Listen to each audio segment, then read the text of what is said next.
Fact number 1, दुनिया में कुछ लोग ऐसे भी होते हैं जिन्हें 4 घंटे से ज़्यादा सोने पर सर दर्द होने लगता है। फैक्ट नंबर 2, जुड़वा बच्चों की पैदाइश तो आम बात है, लेकिन माजी में ऐसा भी हुआ था जब एक माँ ने 9 बच्चों को एक साथ जन्म दिया था। फैक्ट नंबर 3, हमारे जिस्म में इतनी ज़्यादा ब्लड वेसल्स होती हैं कि उसका अंदाज़ा आप इसी से लगा सकते हैं।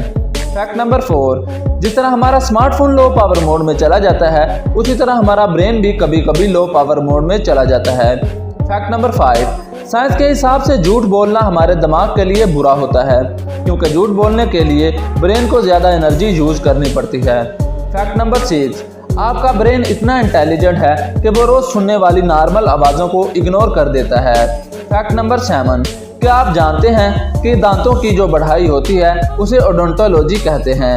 फैक्ट नंबर 8, जब आप बोलते हैं तो एक साथ हमारे जिस्म की 72 मांसपेशियां काम कर रही होती हैं। फैक्ट नंबर 9, हमें रोज़ लगभग 8 लीटर पानी पीना चाहिए।